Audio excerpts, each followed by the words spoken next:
Olá, gente! Estou aqui hoje com a doutora Manuela Porto, ginecologista e obstetra, especialista em reprodução humana pelo UFMG e médica assistente da clínica Gênese e HUB. Tudo bom, Manu? Tudo ótimo. A Manu, ela fez o programa Dani Rico, está gestante novamente, e hoje a intenção é um bate-papo sobre a questão da infertilidade. Então a gente vai fazer algumas perguntas importantes e a conscientização é o nosso objetivo. Então, Manu, fala um pouquinho sobre essa questão da infertilidade, né? Que as pessoas têm essa dificuldade de engravidar e existem alguns fatores que são essenciais para isso ou não? Do casal? Sim, a gente tem que definir a infertilidade como a ausência de gravidez após 1 ano de tentativas, né? Isso é um ponto importante. Mas nem sempre precisamos esperar esse 1 ano, né? Por exemplo, em mulheres em que tem mais que 35 anos ou que já existe alguma suspeita de algum fator, né? Mulheres que têm muita cólica, que podem sofrer com endometriose, ou um histórico de alguma cirurgia que pode levar a alguma infertilidade, ou um histórico no parceiro, né? Mas em geral, um casal saudável, sem nenhum histórico, a gente aguarda o período de 1 ano. A infertilidade tem sido considerada como um aumento da sua prevalência, mas na verdade isso não acontece. O que tem acontecido é que as mulheres têm adiado a maternidade e isso tem levado ao aumento da infertilidade, mas que isso já aconteceria em todas as mulheres que iriam adiar essa maternidade, né? A prevalência, a gente sabe que 1 em cada 6 casais, isso dá de cerca de 10 a 15% dos casais vão precisar de alguma assistência para conceber, desde uma técnica mais simples até as técnicas mais avançadas.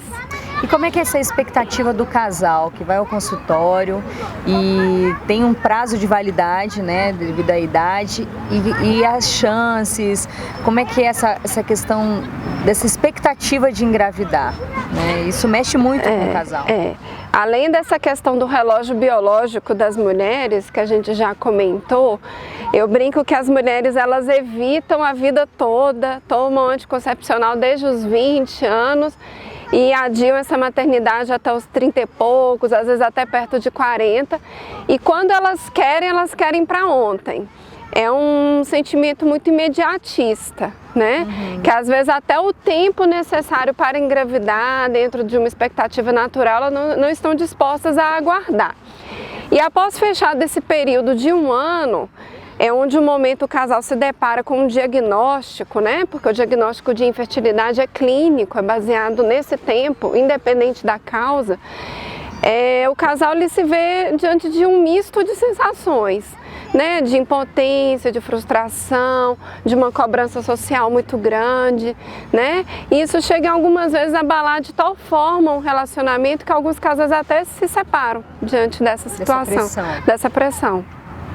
E como é que é a questão positiva, exemplo? Você tem alguma história, algum caso que você possa comentar aqui pra gente, daquele casal que tentou muito e de repente conseguiu? E como é que foi isso? Muitos. A gente, principalmente no meu caso, que eu faço questão de acompanhar a gestação dessas pacientes, é uma sensação assim muito boa de você ter tido a oportunidade de resolver e trazer essa mulher novamente à vida, né?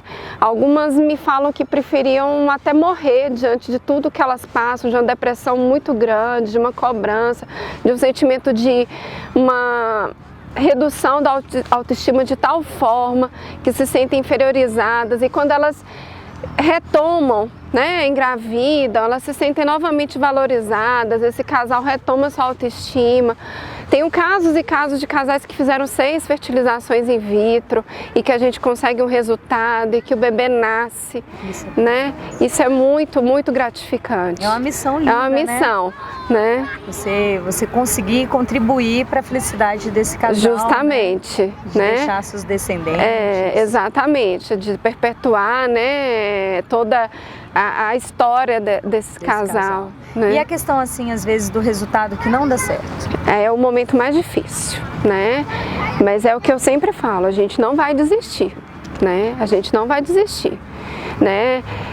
A gente tem que ser realista, existem casais que realmente vão ter uma dificuldade maior, a gente não pode alimentar falsa expectativa, mas a gente nunca vai deixar esse casal desistir, respeitando o limite de cada um e o tempo de cada um. Entendi. E o que você poderia, assim, por exemplo, recomendar para a questão da melhora da fertilidade? Uma vida saudável? Sim. O que isso é importante para a mãe que não... para a mulher que não consegue engravidar? Sim, esse é um ponto muito importante. É a prevenção da infertilidade. Né? No Brasil, isso é um tema ainda muito pouco explorado, mas para você ter ideia, nos países de primeiro mundo, na Suécia e em alguns outros, assim como no Brasil nós temos programas de prevenção do câncer de mama, do câncer de colo do útero, eles têm programas de prevenção da infertilidade. Existem centros em que você avalia sua reserva ovariana, o homem avalia a função reprodutiva através de um espermograma simples, né? Então a gente indica consultas periódicas com ginecologistas, né? E que seja avaliado todos esses fatores de risco de uma mulher que às vezes já sofre de uma cólica, que ela seja investigada, já abordada precocemente, né? A orientação geral de não adiar a maternidade, né? Isso realmente é uma situação inexorável, o tempo não volta, a qualidade do óvulo, ela piora com a idade da mulher, né? E os hábitos de vida em geral, né? Evitar estresse, evitar drogas, o tabagismo, o alcoolismo, né? É verdade que a diabetes, a mulher que tem uma propensão a diabetes gestacional, diabetes em geral, né, ela tem uma resistência à insulina alterada, ela pode realmente apresentar uma infertilidade, uma dificuldade de engravidar? Esse é um ponto importantíssimo, né, que é até muito difícil para a gente no consultório abordar isso com os pacientes, porque às vezes levam até para um cunho pessoal. Disse que eu estou acima do peso, estou gordinha, e não é bem por aí. A resistência insulínica, ela está implicada numa série de doenças, desde o diabetes, que é o mais conhecido, uma hipertensão, colesterol mais alto, só que isso faz parte de um conjunto que a gente chama de síndrome metabólica, né? E a gente sabe que tudo caminha junto.